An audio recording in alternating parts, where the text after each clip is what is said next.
سلام دوستان. آنا هستم، راوی چالش‌های زندگی شما. از روز اولی که با مجید آشنا شدم متوجه چشمچرونی‌ها و نگاهاش به این و اون بودم، اما بگم واقعا دوستش داشتم.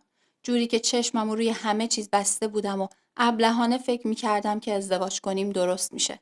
6 ماه دوست بودیم که به اصرارای من اومدن خواستگاری. پسر بزرگ خانواده بود.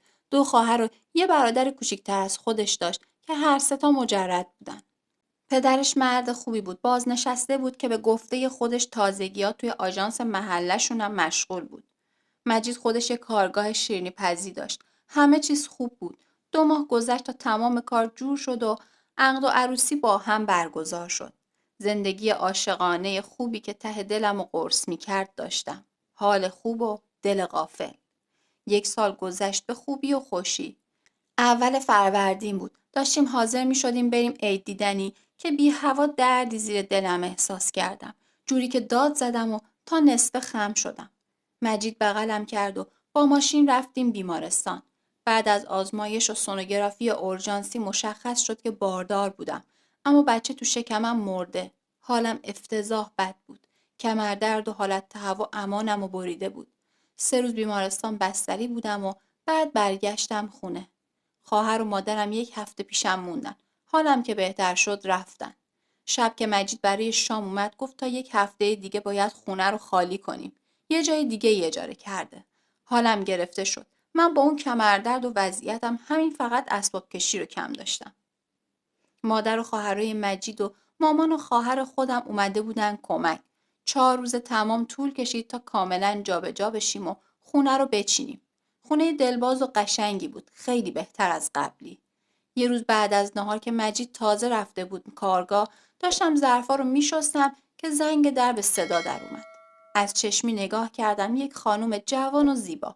باز کردم و گفتم بفرمایید. لبخند زد و گفت سلام، من همسایه روبرویتونم. دیروز از سفر برگشتم و فهمیدم تازه اومدین اینجا. خوشحال میشم با هم بیشتر آشنا بشیم. گفت من همسرم اکثرا روزا خونه نیست و حوصله‌ام سر میره. اگر مایل باشی با هم در ارتباط باشیم.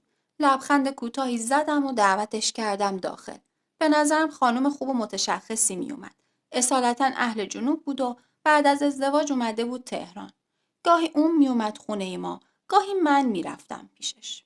یه مدت همینطوری گذشت که عقد دختر خالم بود و من شب خونه خالم موندم. ساعت حدود 2 شب بود که کمردردم شروع شد. حالم واقعا بد بود و قرصامو فراموش کرده بودم. برادرم منو برد خونه. داخل که شدم چراغ پذیرایی روشن بود، اما انقدر کمردرد داشتم که اهمیت ندادم. رفتم توی آشپزخونه قرص خوردم و همونجا روی صندلی نشستم. با صدای باز و بسته شدن در حموم و صدای آشنای زنی متعجب در حالی که کمردردم و فراموش کرده بودم از آشپزخونه خارج شدم و با دیدن مجید و مهسا زن همسایه چشمام از تعجب گرد شدن. لعنت به هرچی اعتماد و خوبیه. لعنت به من که نفهمیدم مجید با زن شوهردار ارتباط داره و به خاطر اون منو آورده به این خونه.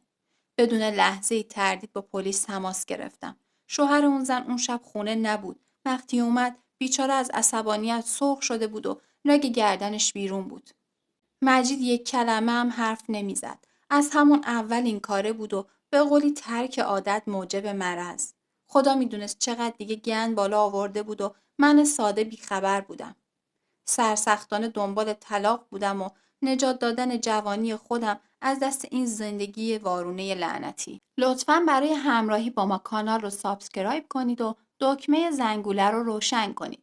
اگر تمایل دارین داستان زندگی شما توی کانال گذاشته بشه به آدرس تلگرام پیام ارسال کنید. برای حفظ حریم شخصی از نام‌های مستعار در داستان‌ها استفاده شده.